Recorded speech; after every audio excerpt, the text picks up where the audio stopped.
Welcome. Today I have another ink sample review for you. This one is by Diamine. It is called Cinnabun, and this was a request. So let's go ahead and take a look. Oh, this one is scented, so that's fun. If you like scented inks, then you might want to pick this one up. Let's go ahead and color this in. This looks like a very nice warm brown, almost yellowy, kind of, in a good way, like a golden brown. I guess that's the best color, or best way I could describe the color.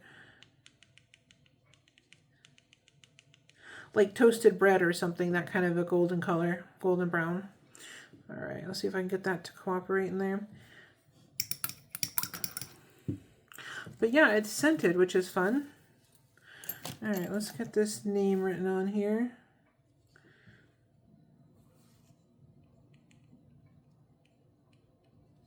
This is a Diamine. There we go. All right, let's take a look. Ooh, looks like there's more colors that are going to come out here. Let's see. All right, I'm going to set this under a fan to dry. I'll be right back. All right, we're back. Let's go ahead and try this on some copy paper. I like to try everything out on copy paper because sometimes you're in a situation where you do not have access to your nicer paper. Maybe you're at work or school or something and you just want to know if the ink's going to behave itself if you put it in a pen and take it with you. So that's what this is for. Copy paper. It looks like there's a little bit of shading that we might get to see on this, which is unusual for copy paper, but we'll see what it looks like when it dries. That might all go away. You never know. All right, and this is HP 32, and HP 32 is also copy paper, but it's smoother and it resists the ink a little bit. So sometimes you can see the special properties in the ink if it has any.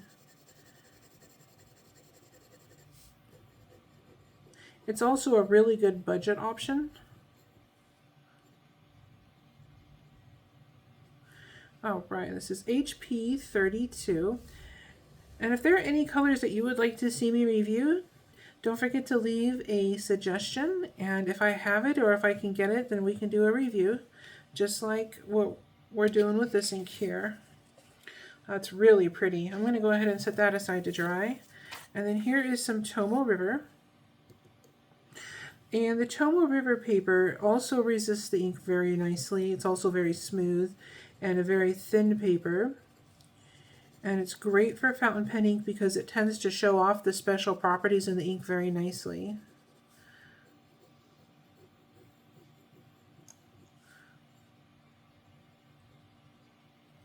All right, this is Tomoe River.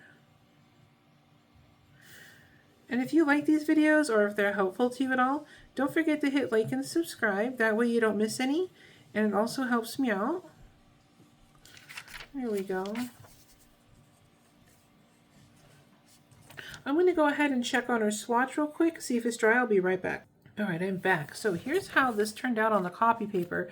Interestingly, there is some very definite shading here in these swatches where it's darker here and then lighter here. I don't know how that happened. I don't remember another time when I saw shading in the swatches on the copy paper. Now I might be wrong and just not remembering, but I just don't remember, which is very unusual. There's also some shading here with the writing. You can see here and like here.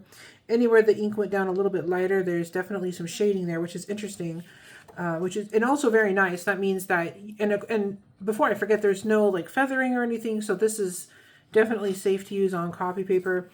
But this means that you might, if all you have is this cheap paper laying around, you might still be able to get some variation in the color and shading and stuff with this ink. So that's really nice.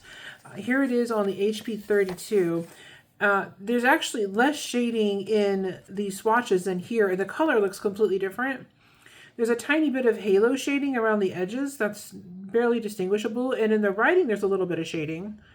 You could definitely see it in the writing, but these two swatches look completely different, which is really interesting. And then here is how it looks on the Tomo River. And again, it's completely different. It's more, it looks redder, and you've got this definite like dark shading here wherever the ink pooled. Some lovely halo shading going around the edges. It's very, very pretty. And then here in the writing, you've got a much wider range of shading. So this is a nice ink that performed well on all the different kinds of paper. And this would be an excellent one, especially if you didn't have any nice paper to write on. And if you do have Tomo River, then you're going to have this lovely variation in all the different colors showing. And then here's how the swatch turned out. You can see how it starts out with that beautiful golden brown, like I mentioned before, almost like toasted bread or something. And then it gets warmer and deepens down here, and you've got that halo shading that I was talking about before, that really dark color, and a little bit of halo shading here around these ribbons. And then in the writing, you can see how that looks in the writing down there. Very nice shading. This is a super pretty color, and it's fun because it's scented. And if I can still find it, I'll leave a link for it down below for you. And thank you so much for watching. You have a great day.